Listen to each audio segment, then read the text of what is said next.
Oh, good for you. Welcome, everybody. Joe Quill's here with you. It is a Tuesday night, another edition of the Joe Quill Show. And this is probably going to be one of my shorter shows. I occasionally have them once in a while, but sometimes when you have these shorter shows, they end up going longer than I planned. So the plan is tonight, I decided when I was coming home from Parx today, and we'll get into my day at Parx. Um, we'll get into that, and I just feel like this is going to be a shorter show tonight. So occasionally we do these shorter shows. It's just um, showing them here, showing I'm alive, talk a couple of things, and and the thing is, I tell you guys all the time that um, I may stream a little bit different than some other streamers because um, I stream a lot of times for the sake of somebody can watch it after the fact. So we do end up doing that every once in a while. Um, but that will probably be the case this tonight because um, I'm having my second coffee. I started drinking this at like 8 o'clock, and it's like 9 o'clock now. And and the thing is with me with ADD, ADHD, LMNOP, um, it does a lot of times um, doesn't really wake me up, and it may be because of the anxiety meds I take because that tires you out and stuff. But we'll get everything going here tonight. Um, I named the show tonight "Where in the World is Ketel Marte?" and he has been found. Um, and considering what he did last year, a little weird, but you're hoping he's okay. Um, I'll have an update on that. And Roger Goodell said to a German interviewer that there's no doubt the U.S. That the NFL will have teams based outside of the United States. We'll get into that as well on this Tuesday night here. Probably going to be a quicker show tonight, as I said. So, um, also as you saw at the beginning of the show, because the one thing is when you see my screen, if you were to see the screen that I use here on Restream, the way that I have everything set up, I have on here a welcome. Well, it says welcome, but it's actually the live screen. I have my Quills Picks winners ad that I have on here, as you can see. I have the welcome page here, which I gotta mute myself if I'm not paying attention. And you got to see me change the also eligible ad for Saturday because um, I didn't do it before the game before the show started. I was just sitting here for like the last half hour, just sitting here relaxing. So let that be your notice that um, Saturday morning at 10 a.m. we'll be looking at Del Mar, and we'll be looking at Pacific Classic, the Green Flash Handicap, and probably a couple other races. I think, yeah, those are the Breeders' Cup Win Your Rim races. I'll probably fill in with another race or two. So that'll be this Saturday at 10 a.m. Eastern, 7 a.m. Pacific on QandARacing.com. And feel free, actually, I encourage you, head over to my Twitch page, twitch.tv/Joe Quills, because I'm going to be gaming soon. And I keep teasing it. Um, I think I know what I want to do, how I want to do out of the park baseball. So that's going to be soon, maybe even this weekend. Who knows? But maybe even tomorrow. Who knows? but that will be something that I have planned on doing for a while now, and I can incorporate the advertising on here and everything, and make a little extra money here. So that's an option I have for you guys here. So join me twitch.tv/Joe Quills, um, and we'll get that. Um, we'll get the gaming going as well. So hopefully hopefully that'll be soon. Also, hope everybody's doing well out there. I don't know why I'm so tired all of a sudden. Probably because for whatever reason I start getting tired that first wave right about now. So, um, but whatever it is, But when this stream's over, I'm like wide awake again for a couple hours. So, but hope everybody had a good day today. I did at Parx. Now, granted, I didn't get up there until like 3:30, and that was not really planned.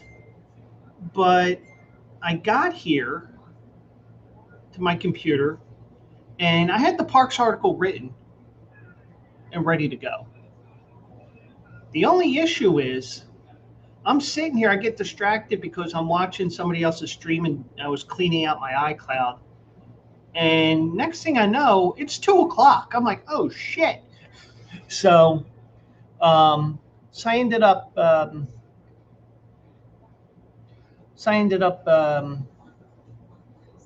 posting the article real quick because, oops, I forgot to post it. So it did get posted, and hopefully, if you did see that article today on Quills Picks Winners, which is on Q&A Racing every day, I did give you guys a $12 winner today in the Smarty Jones Stakes. So I think it's pronounced Micanopy. He won the Smarty Jones. And the way that these races were working, the 5 stakes races that they had today, the top 3 in each race would get free entry into the corresponding race that fits that prep race. So Smarty Jones is a prep for the Pennsylvania Derby. The Catherine Sophia is a prep race for the Cotillion. So you had those 5 races, but I didn't get up there until the 8th race went off. So I went into the casino real quick, played my $10, got my $10 back. I was about 25 ahead. I threw it back. I was like, house money, and and the one thing is, and Mike can vouch for this if he was here tonight. He could vouch to you. He can vouch for me that what I usually do is I usually set a point where, I'll stop here. So I had like, off of that $10 I had, I was up to like 35. So yeah, I should have stopped at 30. I should have stopped at 20. I'm like, you know what? If I stop at 10, I'm even. So I did. No big deal. So I did that. Walked across the lot, the walkway over to Parx. A little more crowded than I expected today. I don't know if it was because of Smarty Jones Day. I don't know if it's improved social media presence for Parx, but you did have those 5 races today, 12 races overall, and had some fun stuff there. So I didn't get up there in time for races 6 and 7, which were the first 2 races. But I will say one thing. If there ever was a day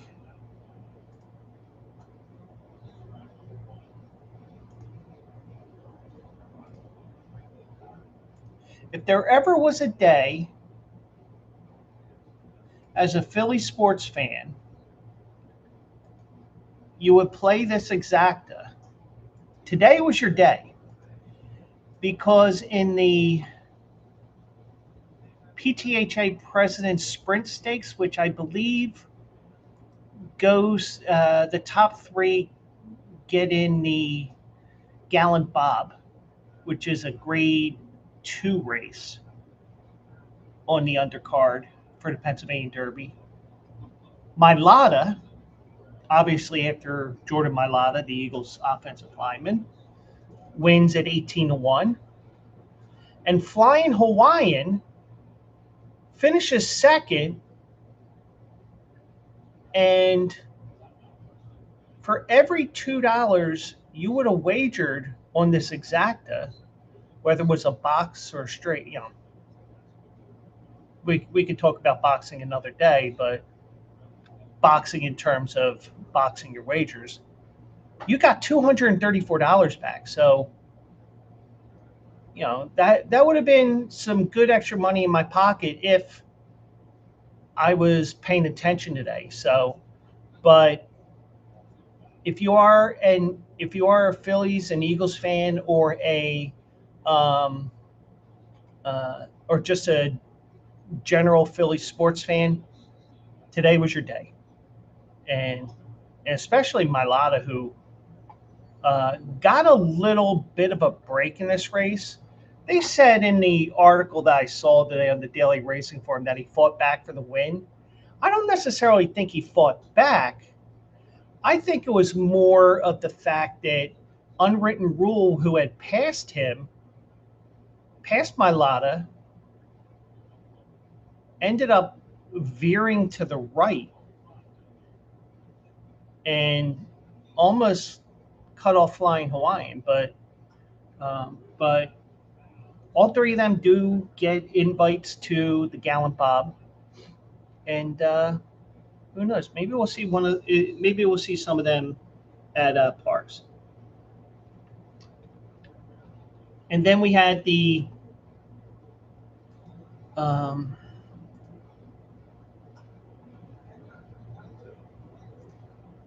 other race that we had today that I did not see, or was not there in time to see, was the state representative sprint, and that goes to Fire Pit for Flavian Pratt. He paid $10.60 to win on that one. So, so you did have those. So you had those two races that I missed. Then I got over there in time. So I got to see three races here. And if I can find it here.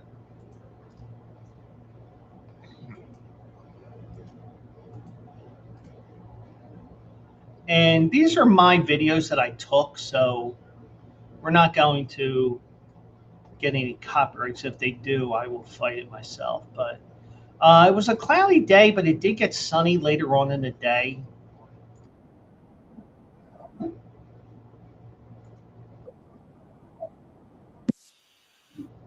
So it was cloudy, but it did clear. It got sunny later on. So, so the Mayor's Mile, it's a 1 mile race. The top three get into the Parx Dirt Mile. And I'll show you that video here. And you can see my point of view here. And I have to say one thing. It is pretty damn hard. That's what she said. It is pretty hard to take these videos and me not screaming at the horses because my horse is making a move here.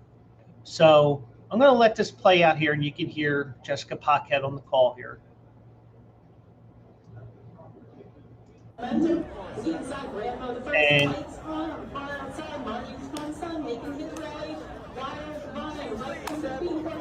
the one will come up on the outside. get by my 7 here to win the Mayor's Mile. 7 gets up for second over the 3 Nelson Avenue. So Margie's Fun Son ended up winning that race at 16-1 odds. Wildvine finished second. Nelson Avenue finished third. Those 3 get invites to the Parx Dirt Mile. Basically, what that means is it's all expenses paid. So there you see the results of race 9 at Parx as I get set for this next one. So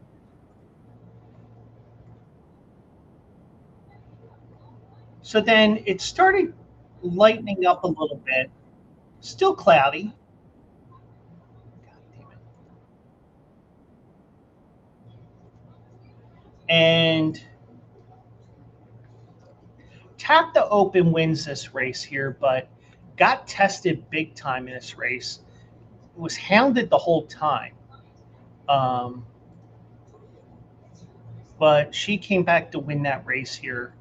You can see my point of view here. So they were dueling in the stretch. And this was the only race I didn't venture on because this horse was 1-5. You can see she barely gets up on the inside. You see the sun coming out there. So in that race, Tap the Open wins at 1-5, paying $260 to win. Miss Sophistication finished second. Miss Fulton Gal finishes third. And as a result, all 3 get invites to the cotillion. Then we go to the main event here.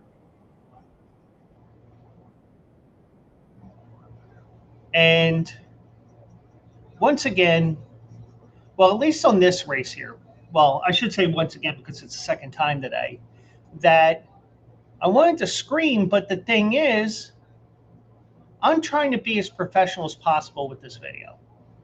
So here's the stretch run of the Smarty Jones here.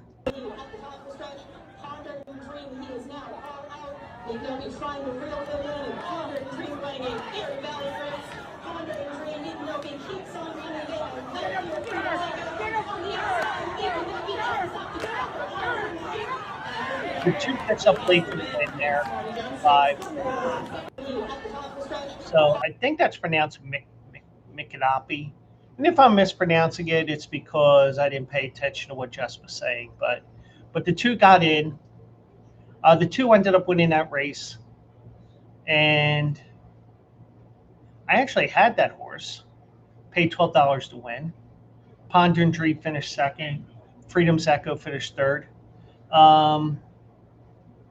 And if you box that Superfecta, you got $10 back because that's what I gave out on my article this morning or this afternoon. So, but Mikanapi wins at 5-1, and there's a great story with that 2-horse Mikanapi. At least I think that's how it's pronounced.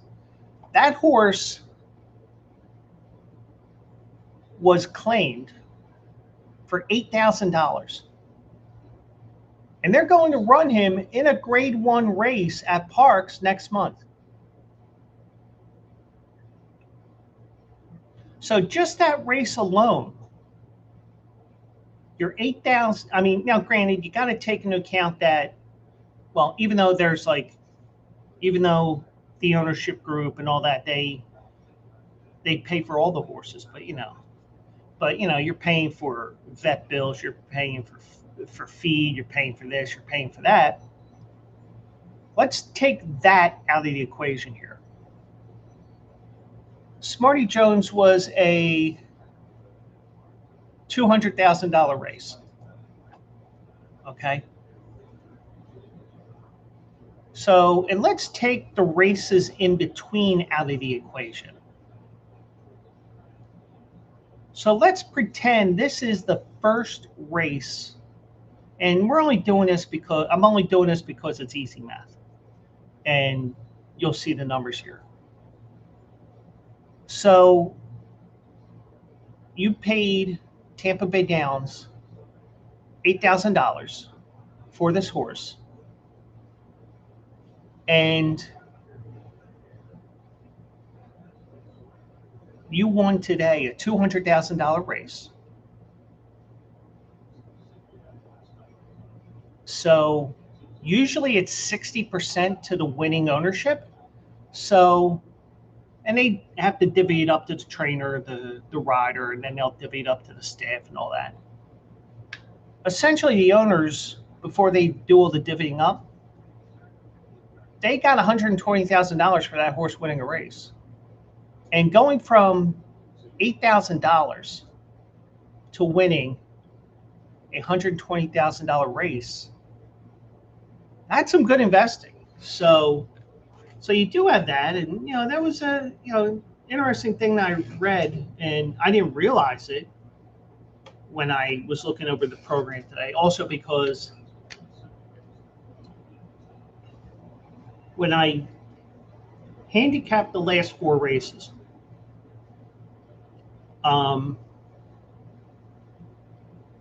when I handicapped them, I did a quick handicapping of it.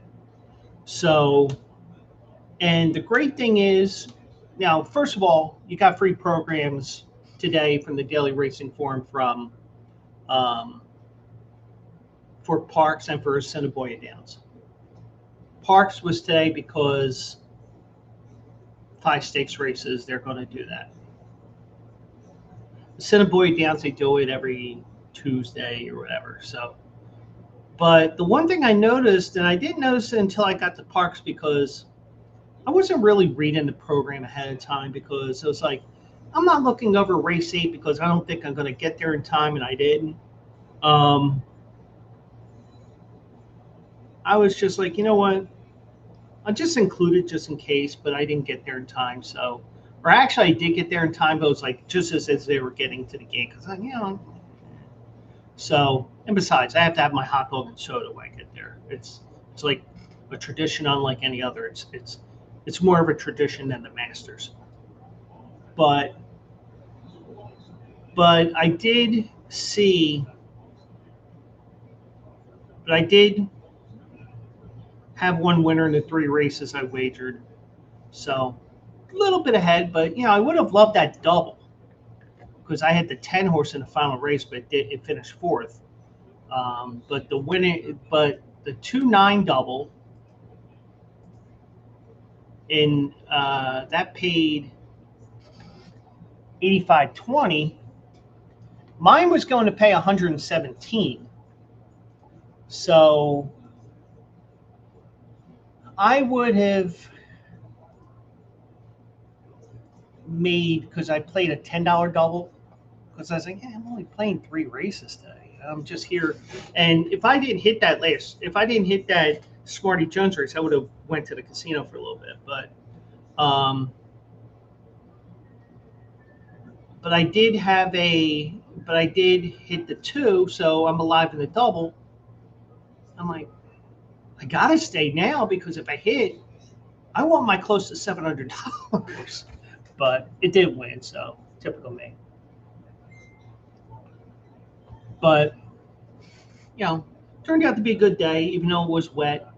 A little bit better than what I expected. So thankfully, everything was good there. So,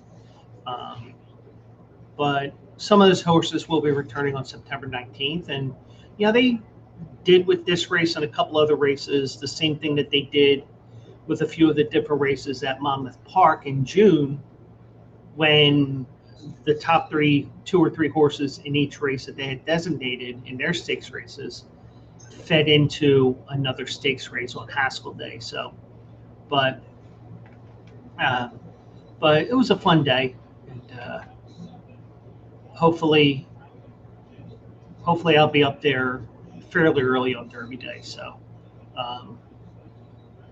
but if not, fine. But I did notice that they must be planning on 15 races again at Parx for Pennsylvania Derby Day, because first post is 10:30 a.m. I do a show at 10 o'clock in the morning, people. But but it was a fun and interesting day. So, um, so yeah. So we'll get to it this weekend. And Parx will be covered on September 19th for the Pennsylvania Derby. My September schedule has been somewhat finalized. I may tinker with the September 26th schedule a little bit, but we're pretty set in stone with Kentucky Downs on September 5th. I forget what I have on the 12th, but Parx is on the 19th. I can tell you that in a second here. Let me see. Let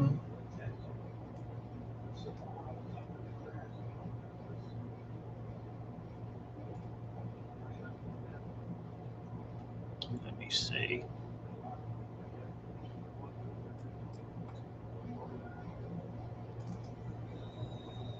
Okay, 12th is Woodbine. So we have, just to let you guys know, the upcoming schedule for the month of September.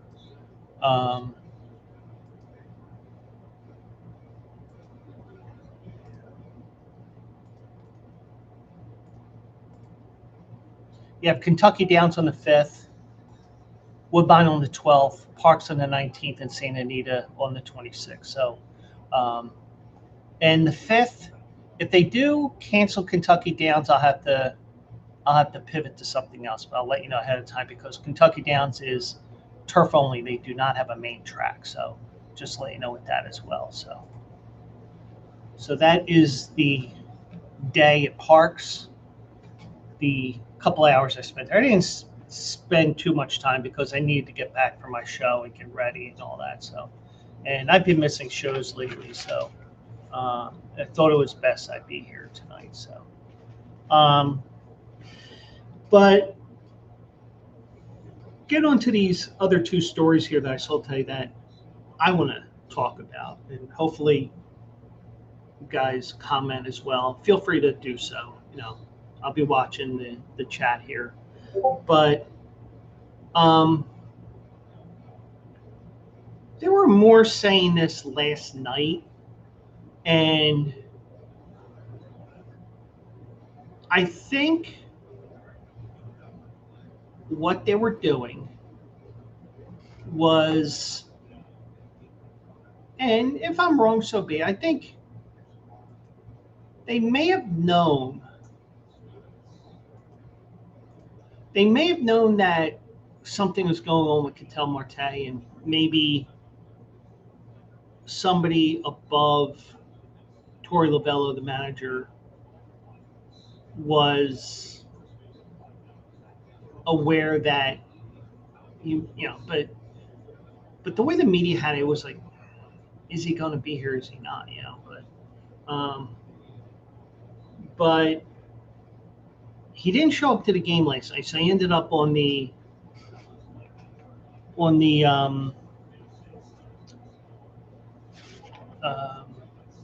restricted list. Had to make sure I had the right words there, but he ended up not showing. And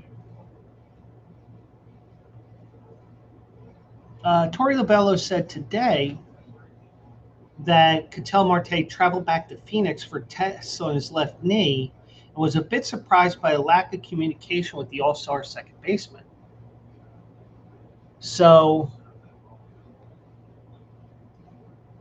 usually a couple hours before the game, that's when the players show up. And depending on where the hotel is in relation to the ballpark, and I imagine with how Fenway is located in Boston, I wouldn't be surprised if it's like one of the hotels right in that downtown area adjacent to Boston. I wouldn't be surprised if Arizona was in one of those hotels, but for whatever reason, he chose not to show up. And I think a knee injury is not something where you decide, I'm showing up, I'm not showing up.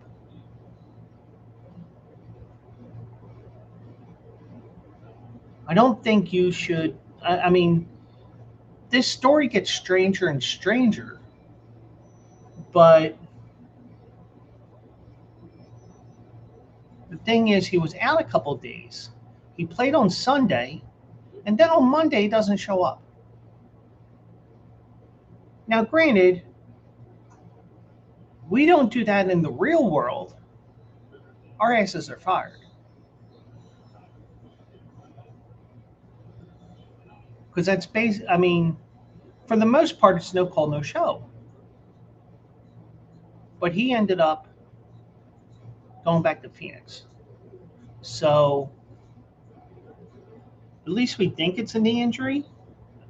I mean, this story's so weird that anything could be possible here. And if there's something going on in Marte's life, you know, if he needs to walk away to work things out, then he has to do that. But it's not the first time he's disappeared like this, which is creating a pattern here, which, you know, I'm glad the Phillies didn't go after him last year. But so Lovullo was asked today if he thought Marte would play for Arizona again this year, because, you know, we only got about 6 weeks left in the season. And Lovullo said he hoped so. Marte's hitting 249, 21 homers, 17 RBIs in 118 games. So there's definitely something going on. Now, could there be something going on aside from the knee injury? That's what it looks like to me, considering that he went on the restricted list last year. But I think, and if I'm wrong, so be it. Even in the case of Major League, even in the case of real world versus Major League Baseball,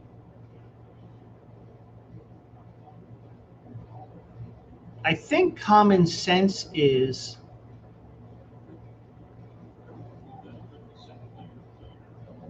I have an issue here. I have an issue with this, and this right now. I have an issue with my family. I have an issue with this. I need to go back home for a couple of days.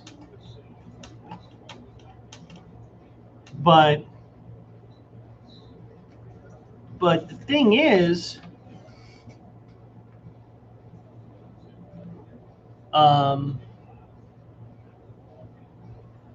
he did say on here, and I thought I highlighted it here. I thought I saw something along the lines of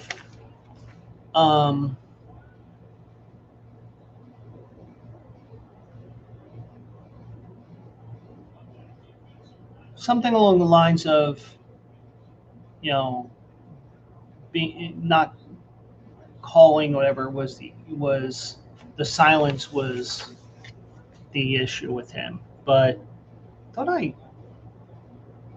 saw that, but for some reason I'm not finding it here. But so it's the second time in as many seasons he has hit the restricted list. Now, last season,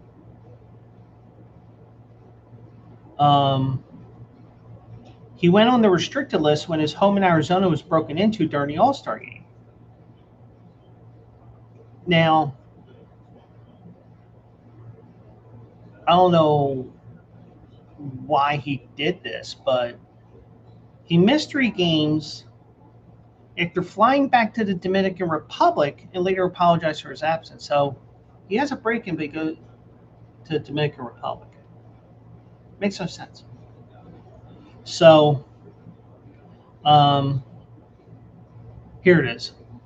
Here's the statement that I had that I thought I saw, but I couldn't find it. So Marte failed to show up for the 11-1 loss last night to Boston. In what Lovello said was a crazy day as Marte deals with a personal issue. Lovello said he spoke to Marte on Monday trying to find out what was going on without getting any answers.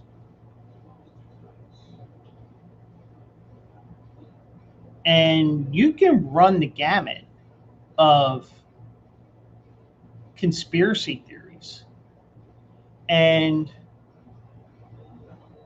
I'm not going to run through those conspiracy theories, but I will say that nothing would surprise me. And it's not because of Ketel Marte, just the way things are in this world and the way people think and all that stuff. So I would not be surprised one bit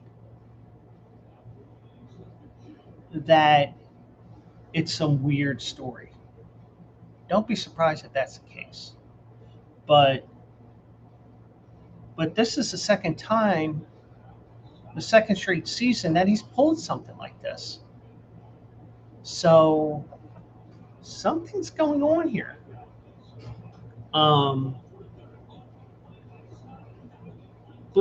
But if you also remember,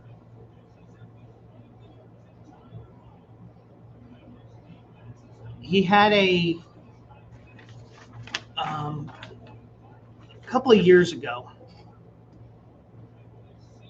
I believe they were playing the White Sox. He said something, and by the way, Phillies won 6-4.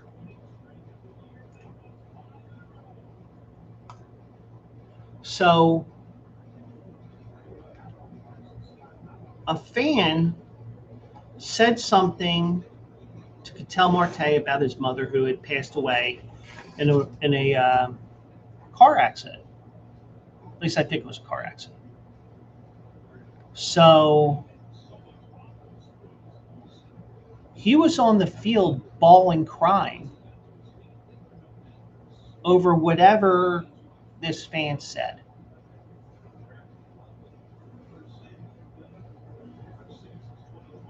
Now, the fan did get banned from all major league stadiums, and good for him. Good for the league for doing that.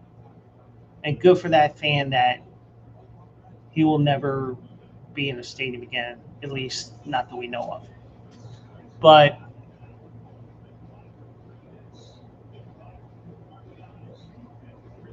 that is something unrelated, I would think. But something is going on with him.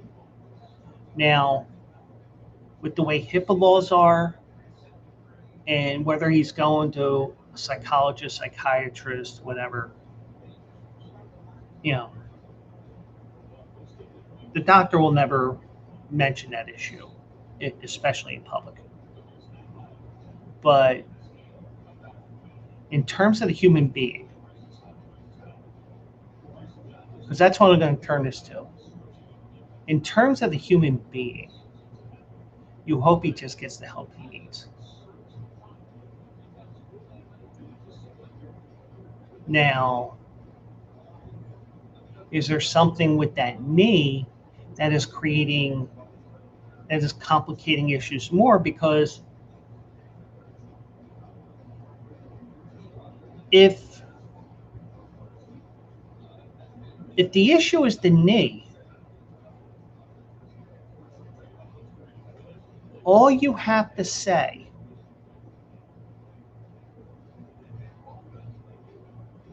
to Tori Lobello. My knee is really hurting today. Okay, get to the ballpark. We'll take a look at it and we'll decide the next course of action. And also, you're in a city that has some world-class hospitals as well. So it's not like you're in some minor league town where you have two stoplights and a come and go, or whatever they call them now, that gas station. But you know, you're in a major city, so if it's knee related, then admit it's a knee issue. If they got to give you 10 days for the knee issue, then take the 10 days off, go back to Arizona, get your knee checked. But I mean, I'm going to be careful with this because I don't want to go too viral on this.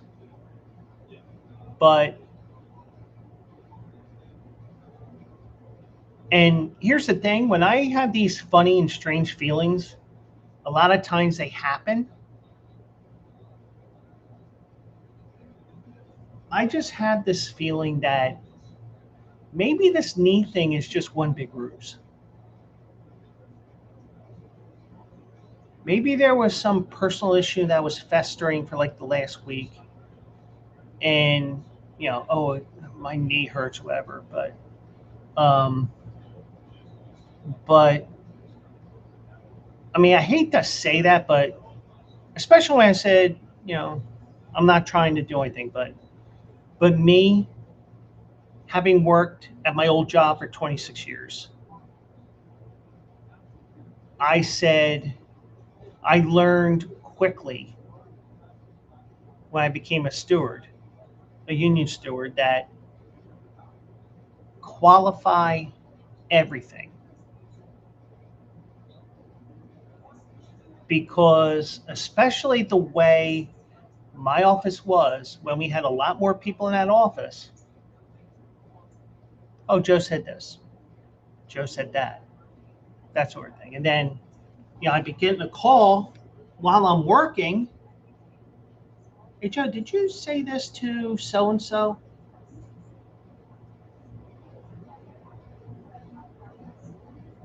I will say, I will let you know exactly what I said.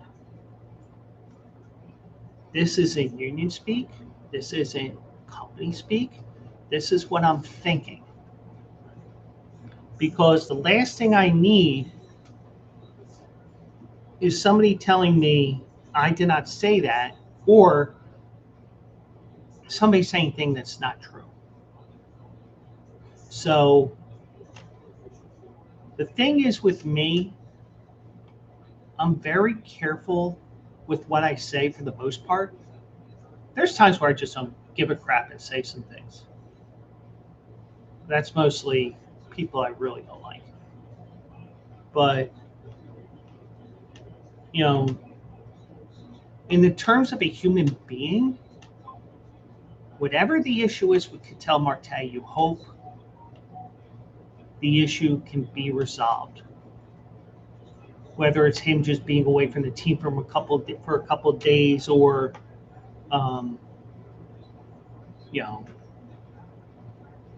getting the help he needs, whatever he has to do. But the thing is, if you think about it, if somebody in your family died, that's covered in a collective bargaining agreement. You get to be away for a couple of days to go through the bereavement process. Bereavement, as they call it. So you have bereavement in the contract. If you're injured, especially if that injury was on the field. Now, I'm not saying that if this injury is legit, oh, did this happen maybe in the hotel room because you had a woman over there? You know, I'm not saying that, but you get the idea. If the issue is the knee, you're going to get paid for that. It's in a contract. But I'm wondering, is there something in his contract towards the end of the contract where maybe there's some sort of violation of the contract, and the team could, if they really wanted to, if there's a violation of some sort, that he's essentially fired with cause and he doesn't get paid for the rest of his contract. But I don't think it's that. I just think that there's something going on. And I'll tell you one thing, with me having a panic attack years ago, sometimes you just don't think straight. So, I mean, when I went to the hospital for my panic attack, because I didn't know what it was,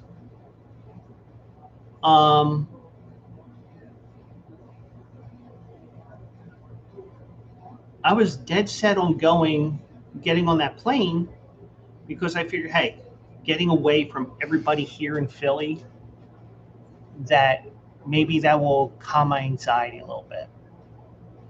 But things got worse when I was in the terminal.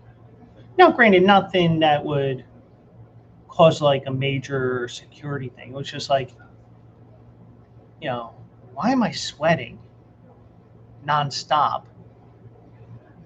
when I'm underneath an air vent blowing cold air and I'm sweating? And everything's going crazy for me. So I'm like, you know what? I'm not going to this trip. So I was flying Southwest at the time. So I was like, you know what? Let me go to the counter. Like, I'm starting to feel sick. I can't go on this trip, blah, blah, blah, blah, blah. And my luggage went to Seattle and came back. I did. So then on top of that, so at least I had the faculties of saying, this is definitely something I can't, this is definitely something I need to do. I can't go on this trip. I'm trying to go, but I just can't do it. But, because also I think, this was not a direct flight from Philly to Seattle. It was like a layover in Chicago. But the thing is, the fact that I was wise enough to say, I can't do this, and said, I need to go home, that was enough for me. Now, it was enough where I had and I told my friends, listen, all this is going on. I need to go home. I can't make it. And the thing that sucked is it was like the third or fourth time I canceled a trip to see them because of the fact that I was canceling last minute because my mom was in and out of the hospital for a few years. So I had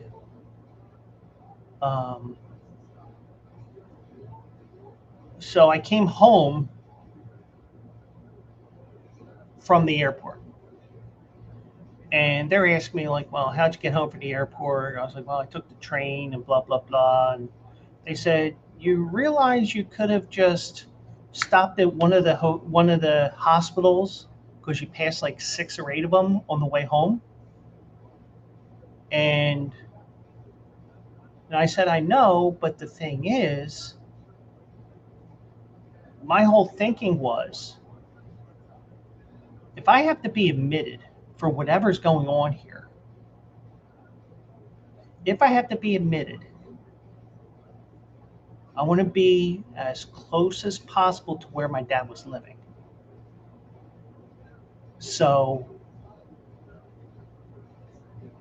I said that to the nurse. I was like, listen, I know that if for whatever reason I had to be admitted, my dad could visit. He wouldn't visit as often if I was at University of Pennsylvania Hospital, any of the hospitals down, I mean, in that area of the city. So I was thinking about others and not necessarily myself or other family members instead of myself. So that was the case with that. So, but there's probably something going on in Ketel Marte's life right now that's having him going in all different directions right now, and that's probably why he did this year. But the thing is, if this was the first time,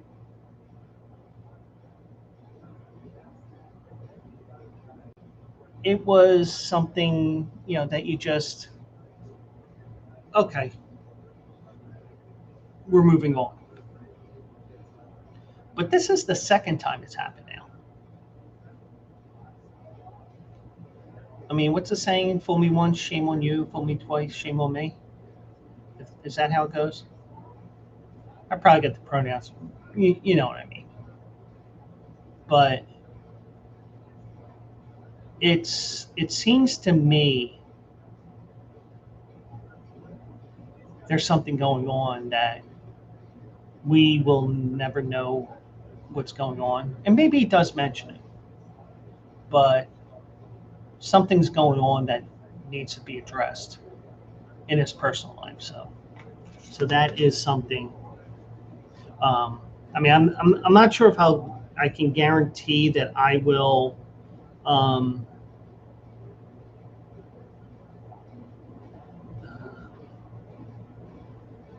I won't guarantee that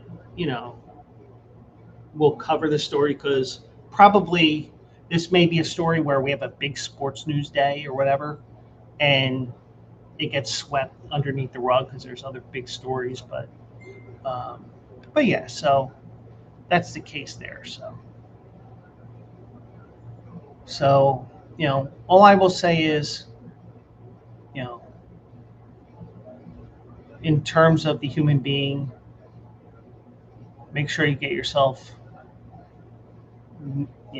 do whatever you have to do to get yourself mentally back to where you should be. But if you're fooling around and something's going on here, then I don't know what to think about that. But so that's a Ketel Marte update here, and why we said, where in the world is Ketel Marte? Kind of like, where in the world is Carmen Sandiego? But so that's why we mentioned that here. So one final story here that I wanted to hit on here, and if you mention something in the chat, feel free to do so. We can do that. But I noticed this as well. I saw this morning, and I thought, So apparently Roger Goodell had an interview with some German sports show or whatever, and as the NFL continues to expand its international footprint, Roger Goodell says it's inevitable that the league will eventually have a team permanently based outside the United States. Now,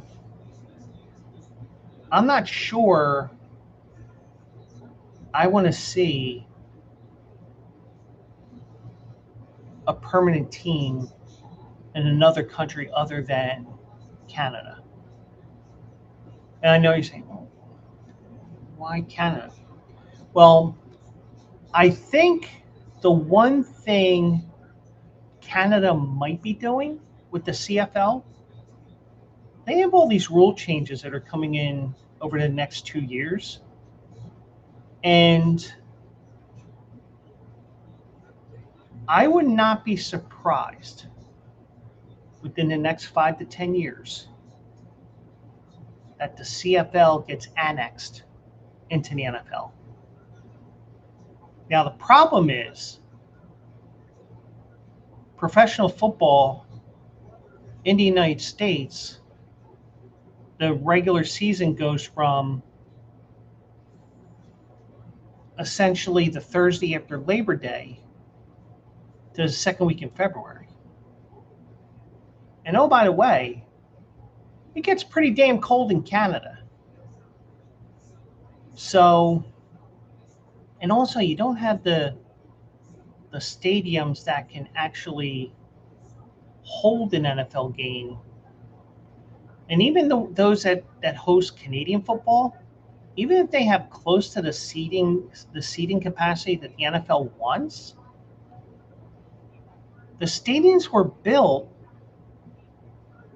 for 110-yard fields with 20-yard end zones at both ends.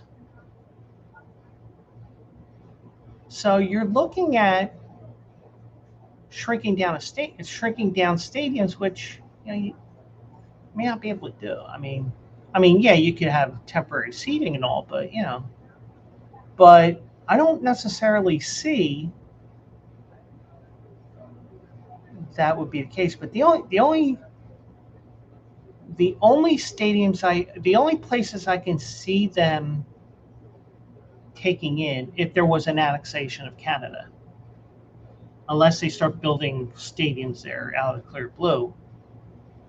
The only stadiums I can really see is Vancouver and Montreal, because both those cities, as of right now, have a dome stadium. Olympic Stadium has a roof over. They're renovating that stadium, so like that came up when Tampa Bay got hit by that hurricane a couple of years ago. It's like, oh, just play in Montreal.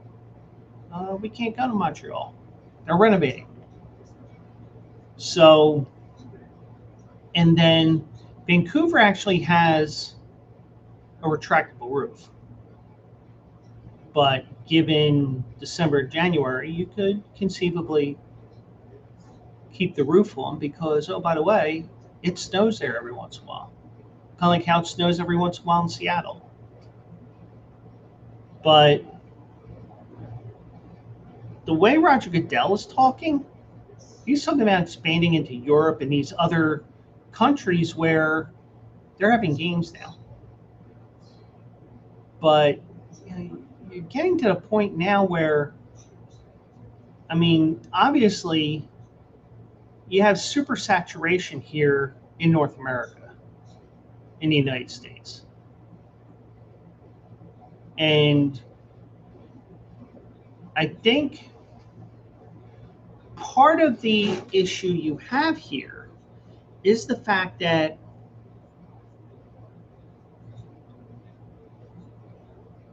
we may not be seeing as many kids playing football growing up as we have in the past. Because, head injuries, CTE, and we've heard the news over and over again. This person has Lou Gehrig's disease. This person has this brain issue. This person has this. And, when a person dies, he had CTE, something like that. But you look at everything here, but also the fans want to watch this football. Kind of like how a lot of us that are soccer fans, I mean, I'm not as much of a soccer fan, but not going to lie, when the first iteration of NBC Sports, the NBC Sports Network was around, I would watch Premier League soccer because it was on. And we're seeing that globalization of sport, especially because if you look at the NHL, they're playing one game a week during the week, usually Mondays, I think, where the game starts at 3 p.m. Eastern. Because, oh, by the way, over in Europe, that's 8, 9 o'clock over there. That's their prime time.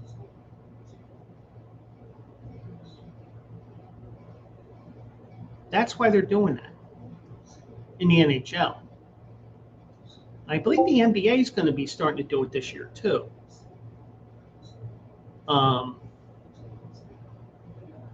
But does that mean if Australia gets into this, that we have overnight games here in terms of playing the games here? So, I mean, I'm talking out my ass with that part, but Roger Goodell offered his insights on the NFL's international growth during a recent interview with German media outlet RTL/NTV. So, however you say that, but so Goodell told former NFL player Marcus Kuhn during the interview, or Kuhn, at some point there will be NFL teams outside the USA. I have no doubt that this will happen one day. Now, the problem is, whenever you go, I mean, because this isn't like the U.S. is the 13 colonies where you're all in the Eastern time zone. You have 4 different time zones. And now you're going to be going to England or France or Germany. Oh, by the way, you go farther and farther and farther to get to these games. So I don't know about you, but I would think even as a 21, 22, 23-year-old, even if I'm a young player in the NFL, even though it's great, but also the tax implications are out the wazoo as well, because guess what? Oh, I'm making, you sign with the London whatevers. Oh, we just made, I got a $40 million contract. Yeah, after taxes, it's about 2. Because you're going to have to pay the British government, you're going to have to pay the American government. I mean, the same is true with Canada, but, So,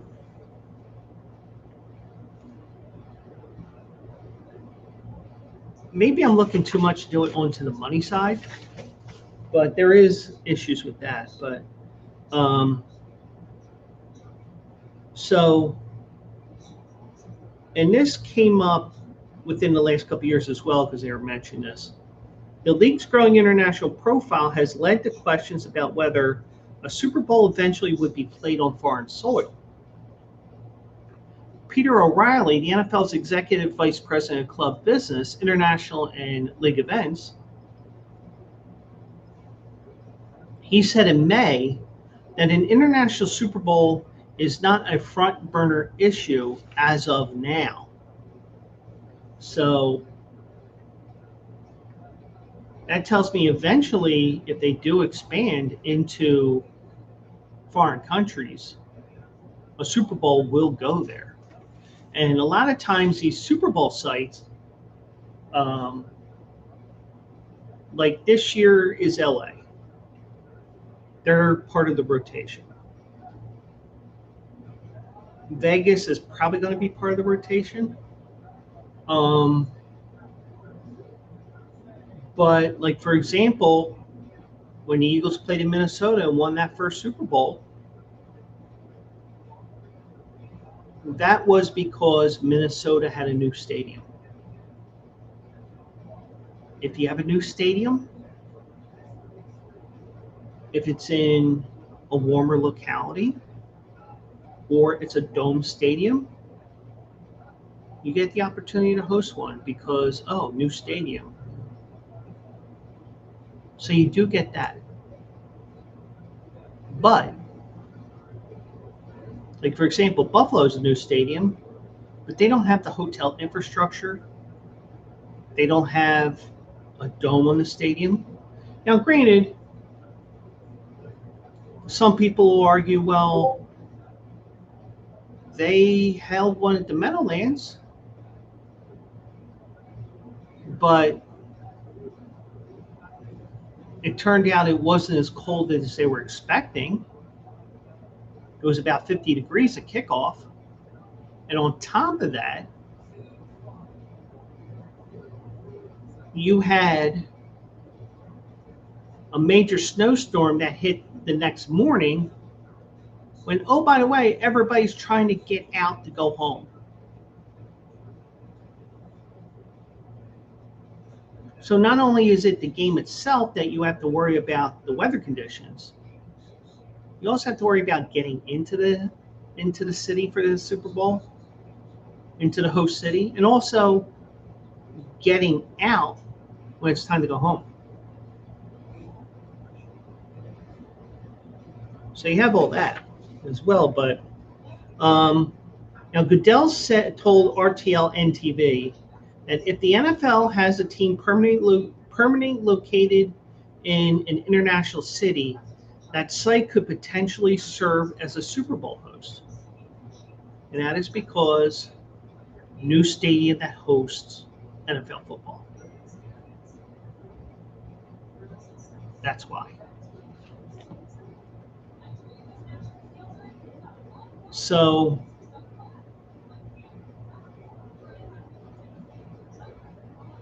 and forgive me, I'm just looking at my so yeah.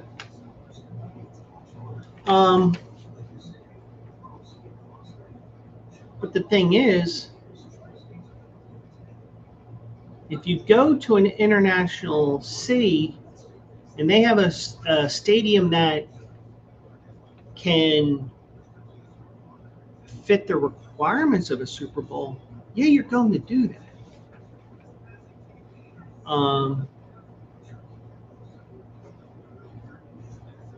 So Goodell said there's definitely international cities that could host something like that, but we would like to see an NFL team in that city first. So you're just not going to go to London or Berlin or Brazil for a Super Bowl when you're not going to be, when you don't have a team there. Because not only is it having your team there, you also want to have a stadium that can do everything that they want to do with this Super Bowl. And we're still a ways away from even them thinking about expanding. But I would think that you would say, if they're going to talk about this, we can't just say, oh, it's never going to happen, because, you know, what happens if Berlin wants to play a game, wants a regular season game there, like they do now, or whatever city has it in Germany this year, or Spain, or whatever. You don't want to go. You don't want to say, "Oh, we're not going." Because if you're just using them to get one game and getting money from these fans, you know, you're like, yeah, we ain't coming back here. But we're getting to the point where you're going to have eventually international games, an international team. But, you know, but the problem is, like, if you went to Canada, you have the CFL there. The only way that happens is if they annex a couple of teams there. And I'm not sure if they're going to do that or not. But the CFL is changing the rules of the game over the next couple of years. So, but that was interesting. I saw that today, and it was worth mentioning here. So, but the Phillies did win today, 6-4. Phillies have won their 5th game in a row, and they'll look for the sweep tomorrow. And I did notice today that I did see today that tomorrow is Beat Miami Day.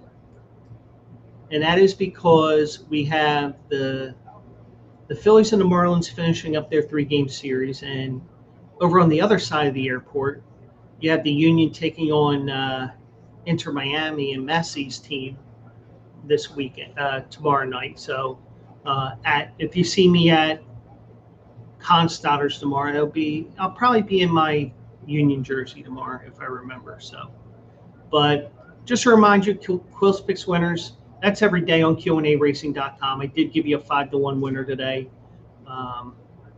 Didn't set up exactly like I had thought, but a win is a win. They don't care how you write the article. They don't care how you think. All they care about when you cash that ticket is, do you get that?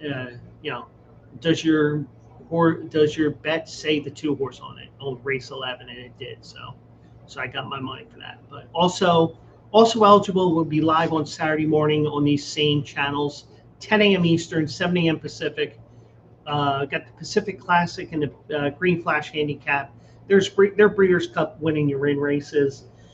I'll probably sneak in a couple more races as well, but I'll make that decision in a couple of days as well. So like I said, this is a quick episode here tonight. Had a long day today. So we'll be live tomorrow, Thursday, excuse me. I'm off tomorrow. So no show tomorrow. I haven't hosted a Wednesday in a couple of years, but we'll be back on Thursday. We'll get you ready for the weekend, and who knows what will come up. So hope everybody's a great night out there. Don't do anything I wouldn't do. And I'll see you guys in the winner's circle. Have a good night, everybody.